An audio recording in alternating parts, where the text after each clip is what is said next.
We're going to talk about hydraulic fracturing. First of all, it dates back to the 1940s. It's nothing new. It's been done on 1.2 million wells. It's done on 90% of the oil and gas wells drilled today, and if you ban hydraulic fracturing, it will cause a lot of problems for the oil industry and economic disaster for the United States. Now, the environmentalists say that fracturing fluid is vile, nasty, toxic poison. Well, it is 99.5% dihydrous monoxide and silicon dioxide. That might sound sinister, but you might know them by these names, water and sand. The other 0.5% is stuff like swimming pool cleaner, table salt, household cleaners, detergent, soap, disinfectant, thickeners like the stuff in lipstick, and citric acid. That's in lemon juice. Now, drilling for oil these days is a lot different than it used to be. But let's make a note. Fracturing too far may let brine in from adjacent formations in the wellbore. That's a big-time failure. Nobody's going to pay you $100 a barrel for brine, so they don't do that. They don't fracture any farther than the formation way down in the subsurface. The fracture formation is separated from the water table by thousands of feet of impermeable rock. Fracturing has been done for 70 years in 1.2 million operations. Bad drilling might pollute the water, but hydraulic fracturing does not.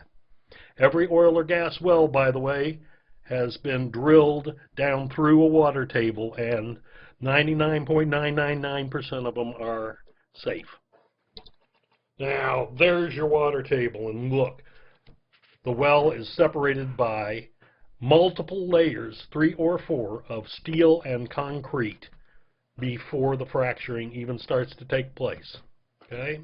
The fracturing is confined to the horizontal portion of the well, way down thousands of feet below the water table. Any water you find around there is thick salt water, brine. Okay? There's no fresh water at that depth. And you can't fracture too far or that brine will invade your well, so they don't do that. The pressure is confined to that section of the well, which is also steel cased. In fact, the only reason the fracturing can take place is they perforate the steel casing down there beforehand. The pressure is confined to that part of the well by plugs, and no pressure is put on the water table. Repeat, no pressure is put on the water table. Now, Pavilion, Wyoming, you may have heard of. That's where the EPA said that fracturing had tainted the groundwater. Well, it turns out the EPA had been drilling test wells to prove that. And their own test wells were the source of the contamination that they tried to blame on fracturing. They drilled too far through this water table into a methane-bearing formation. That's why they call it natural gas, people. The EPA is now admitting that its initial report, which formed the basis of a nationwide media indictment of hydraulic fracturing, was based on inconclusive data.